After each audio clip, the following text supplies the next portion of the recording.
What if I told you that you could start investing today with the money sitting in your wallet right now? Most people think investing is for rich people. They think you need thousands of dollars, a financial advisor, and some kind of secret handshake before you're allowed to start. That's completely wrong. And in the next 5 minutes, I'm going to prove it.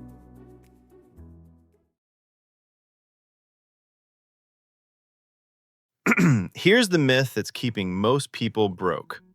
We've been told, by banks, by old-school financial advisors, by our parents, that investing is complicated and expensive.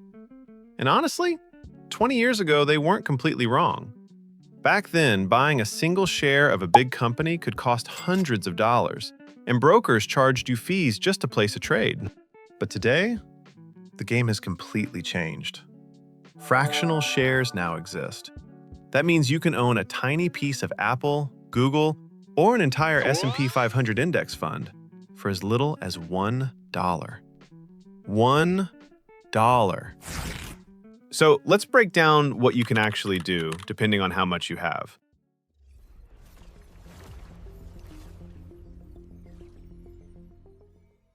At this level, your best friend is a fractional share app. Some brokerages, such as Fidelity and Robinhood. You won't get rich overnight, but here's the thing.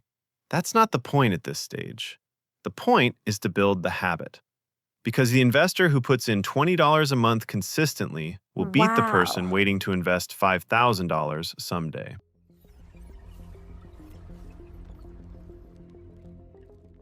Now we're cooking. At this level, you can buy a full share of a low-cost ETF, like our friend VOO, the S&P 500 index fund we talked about in episode 2. The prices of one share is currently $662, but many platforms let you start with just $50 in fractional shares. You're now instantly diversified across 500 of the biggest companies in America.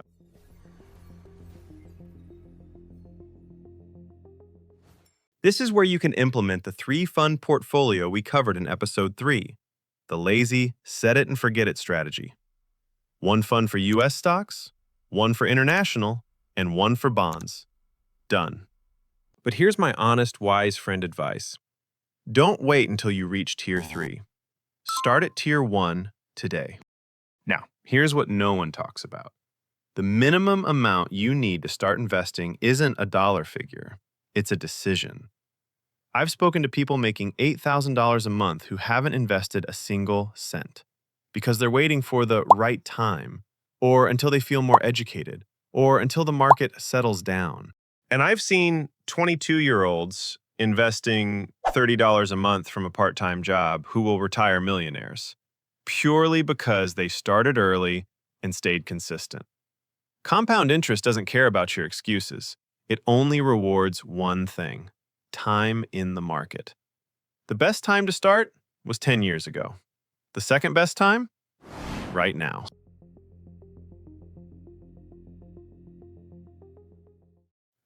All right, your 3 action steps starting today. Step 1. Open a brokerage account.